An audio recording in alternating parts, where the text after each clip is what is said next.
अपने जीवन में मान सम्मान की प्राप्ति चाहते हैं, यदि आप जीवन में समृद्धि चाहते हैं, आरोग्यता की प्राप्ति चाहते हैं, तो रविवार के दिन कुछ नियम आपको अपनाने होंगे। रविवार के दिन आप कुछ कार्य जरूर करें। क्या क्या करना है, कैसे हमें रविवार के दिन यदि आप व्रत करना चाहते हैं तो वो हमें कैसे करना है, कौन सा पाठ करना है, कौन से मंत्रों का जप करना है, और सबसे अहम बात, जो रविवार के दिन भगवान सूर्य को जल देते हैं वो हमें कैसे करना है। सबसे पहले रविवार दिन की महत्वता और उपयोगिता समझते हैं। देखिए, रविवार का दिन सूर्य ग्रह को रिप्रेजेंट करता है। जैसे अलग अलग दिनों में अलग अलग देवताओं के पूजन की बात कही गई है ना, उसी तरह से रविवार को भगवान सूर्य देव के पूजन की बात कही गई है।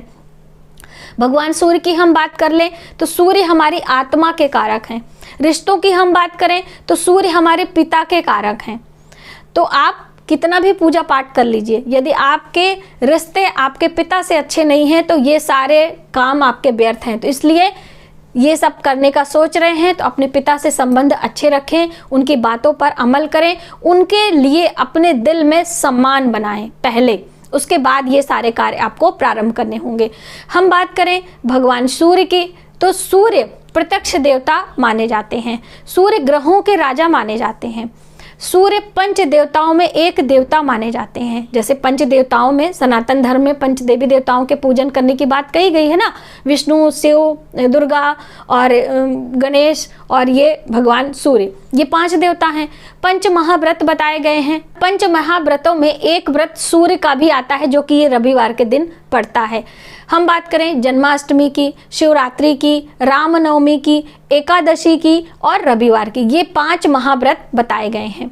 अब इस तरह से आप जब सूर्य देव की उपासना करते हैं तो भगवान सूर्य प्रत्यक्ष देवता हैं, और सभी देवी देवताओं को आप प्रत्यक्ष नहीं देख पाते, लेकिन सूर्य और चंद्र एक ऐसे ग्रह हैं, ऐसे देवता हैं, दोनों की श्रेणी में आते हैं, ग्रहों में भी, क्योंकि जो 9 ग्रह हैं उनके राजा माने जाते हैं सूर्य।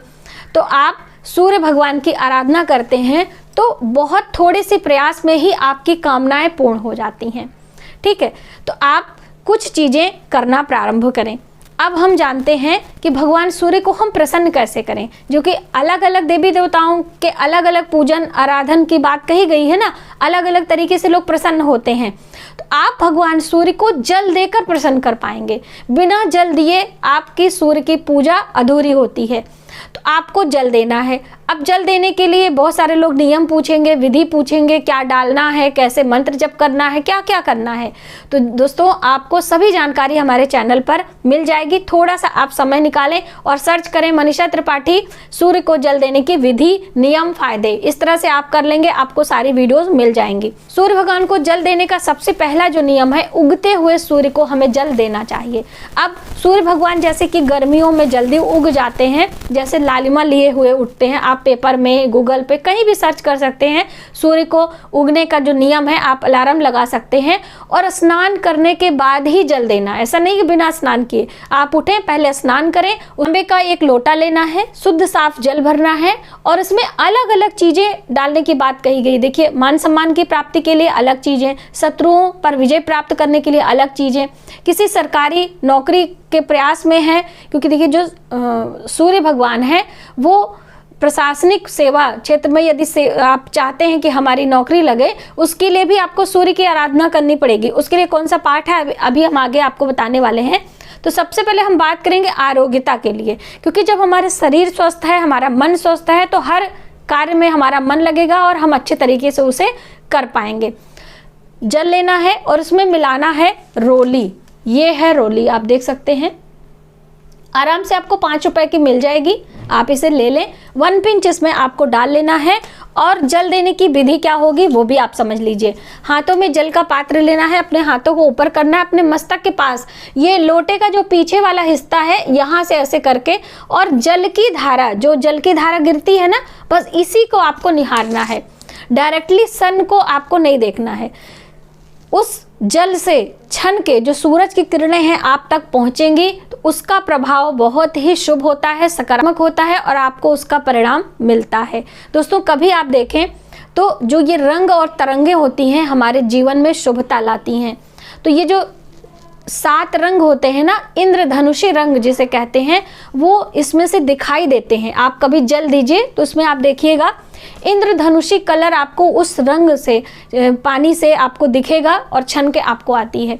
हम बात करें विज्ञान की, साइंस की बात करें तो ये एक साइंस ने भी माना है कि जब हम सूर्य को जल देते हैं तो हमें विटामिन डी की प्राप्ति होती है। तो क्या ऐसे सूर्य बनाता थोड़ी है, वो हमारे शरीर से बनता है, जो हमारी ये बैकबोन है, रीढ़ की हड्डी है।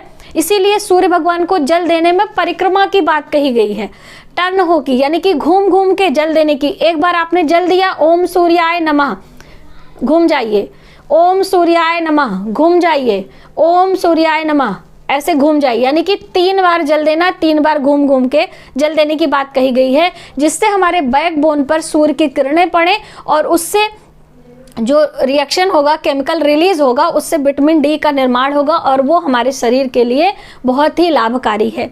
ये सारी चीज़ें साइंटिफिक हैं।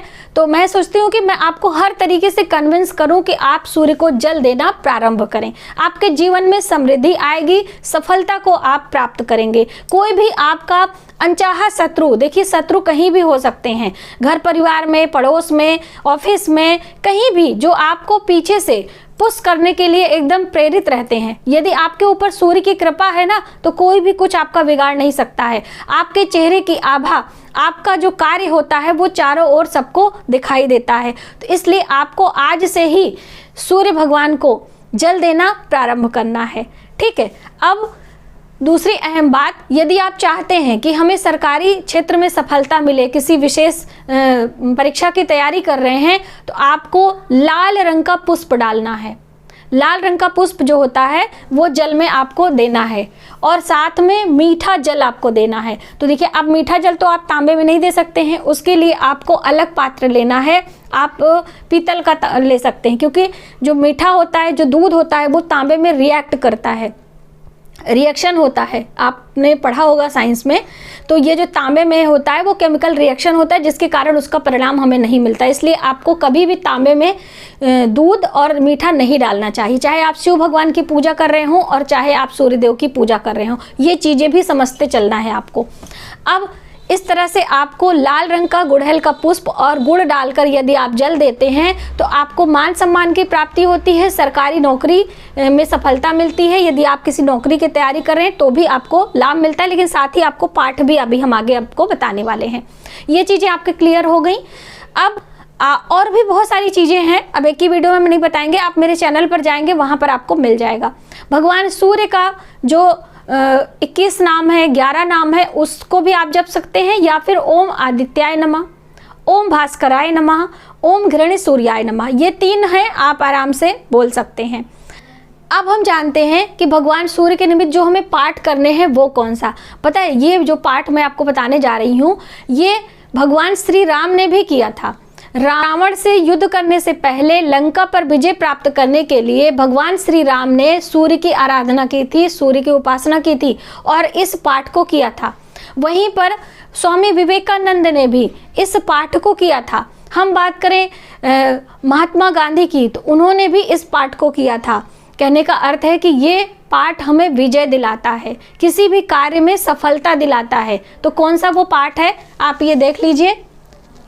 ये है आदित्य हृदय स्तोत्र का पाठ। दोस्तों लाइट चली गई थी, अभी लाइट आई है। ये है आदित्य हृदय स्तोत्र का पाठ। इस पाठ को आपको सूर्य देव के सामने बैठकर करना है। अब देखिए, पहले आप जल देंगे कि पहले पाठ करेंगे, बहुत सारे लोगों का सवाल आ सकता है, तो मैं पहले ही बता दूं, आप पहले जल दे लीजिए, मंत्रों का जप कर लीजिए, भगवान सूर्य को नमस्कार कर लीजिए, उसके बाद वही आसन लगाकर बैठकर आदित्य हृदय स्तोत्र का पाठ कर सकते हैं। यदि आपके घर से सूर्य नहीं दिखाई देता है तो किसी पार्क में चले जाइए, कहीं मंदिर में चले जाइए। हर रविवार को आप ये कार्य कर सकते हैं। हफ्ते में 1 दिन करना है और लगातार ये आपको 43 डेज करने हैं। ऐसा आप करते हैं तो आपके जीवन में मान सम्मान मिलता है, आपको सफलता प्राप्त होती है, आपके जो शत्रु होते हैं वो परास्त होते हैं। बार बार हम आपको कहते हैं, क्योंकि सूर्य हमारी आत्मा के कारक होते हैं। सूर्य की किरणों से ही हमारे इस सृष्टि पर सभी चीज़ों का निर्माण होता है। कोई भी फल फ्रूट हो, कोई भी वृक्ष हो, वो सूर्य की किरणों से, बहुत सारे ऐसे फूल हैं जो सूर्य की किरणों से ही खिलते हैं। सूर्य की किरणें नहीं मिलती तो वो नहीं खिलते हैं। जीव जंतु जितने भी होते हैं सूर्य की किरणों से उनका विकास होता है। तो इसलिए सूर्य की आराधना हमारे जीवन में सफलता लाती है। तो आप कुछ कार्य रविवार के दिन से करना प्रारंभ कर लें। अब हम बात कर लें व्रत की। यदि आप व्रत रखना चाहते हैं तो भी रख सकते हैं, क्योंकि इन सभी के साथ में यदि आप व्रत करेंगे ना तो उसका परिणाम आपको बहुत जल्द देखने को मिलेगा। देखिए, व्रत की बात इसलिए नहीं करते कि बहुत सारे लोग डायबिटिक पेशेंट होते हैं और रविवार के दिन आपको नमक नहीं खाना है। यदि आपको शुभ परिणाम लेने हैं तो रविवार के दिन नमक नहीं खाना, रविवार के दिन तेल नहीं खाना है। तो ये दो चीज़ें आपको त्यागनी होगी, यानी कि सिर्फ एक खड़ा अनाज खाकर ही आपको व्रत करना है। दिन भर आपको जल फल पे रहना है। संध्या के समय सूर्यास्त से पहले ही खा लें, सूर्यास्त के बाद आपको जल भी नहीं पीना है।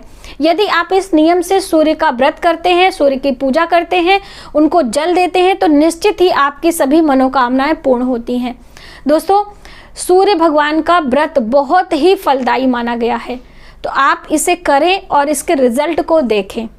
आज की वीडियो में बस इतना ही। यदि हमारी जानकारी आपको थोड़ी सी भी हेल्पफुल लगे तो प्लीज़ हमारी वीडियो को ज़्यादा से ज़्यादा लोगों में शेयर करें। यदि हमारी वीडियो आप फेसबुक पेज पर देख रहे हैं, अगर यूट्यूब पर देख रहे हैं तो आने वाली वीडियो के लिए सब्सक्राइब कर लें और हमारे पेज को फॉलो करें।